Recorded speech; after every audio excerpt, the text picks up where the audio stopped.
Hello and welcome to Camp Arowana's Friday Night Bedtime Story with CoreyD. Today we are going to read the tale of Fiona Flamingo. On a beautiful sunny afternoon where life was simply the best, a little flamingo named Fiona hatched from her egg in a nest. Little Fiona grew up making lots of friends. They played flamingo games from day's start to day's end. As the time passed, the birds all became stronger. They also got pinker, and their feathers grew longer. They turned pinker and pinker with each feather they grew. They got bigger and bigger until some of them flew. Fiona remained featherless until it happened one night. She woke up with feathers, but they were bright white. Her friends looked at the white feathers, not knowing what to think. "You're not the right color. Flamingos are supposed to be pink."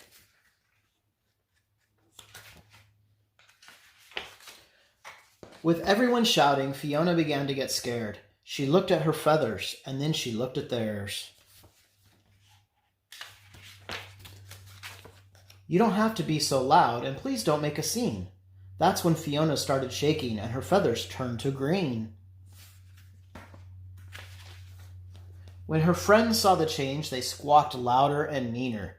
Fiona got more anxious and her feathers grew greener. Her friends looked at the green feathers, not knowing what to think. "Stop being so silly, Fiona. Flamingos are supposed to be pink." "Oh no," said Fiona. "This is worse than just bad." But her friends kept on squawking, and then Fiona got mad. "You're making me angry," she jumped up and furiously said. That's when Fiona started yelling, and her feathers turned to red. The flock became silent, hoping things would get better, but Fiona got madder, and her feathers grew redder.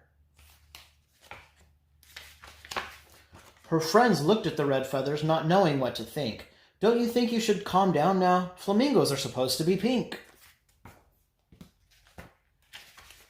They all rushed to hug her, and now Fiona felt bad. Her anger was fading, but now she felt sad. She whimpered and cried, "I'm all mixed up in hue." That's when Fiona started sobbing, and her feathers turned to blue. The flock watched from afar, and their concerns grew truer. But Fiona just got sadder, and her feathers grew bluer. Her friends looked at the blue feathers, not knowing what to think. "Just what kind of bird are you? Flamingos are supposed to be pink." No one could cheer her up, so instead they stayed away. That's when Fiona got lonely, and her feathers turned to gray. A young chick floated up with a gaze so pure and true. "I hope my feathers change colors when I'm as big as you." Fiona flashed a happy smile, and her feathers erupted in color. It was a surprise to everyone. No feather was like any other. Pink, white, and green, red, blue, and gray. She was every single color now, and that's the way she'd stay. The entire flock gathered around, and Fiona gave a big wink. "I guess we've all learned a lesson here. Flamingos don't have to be pink." And that is the story of Fiona the Flamingo, who found who she was and embraced who she was. And may we also just be happy with who we are, and may we also be the friend that comes alongside like that little tiny baby flamingo and encourages and cheers one another on for our differences. Thank you very much for joining me, and have a good night.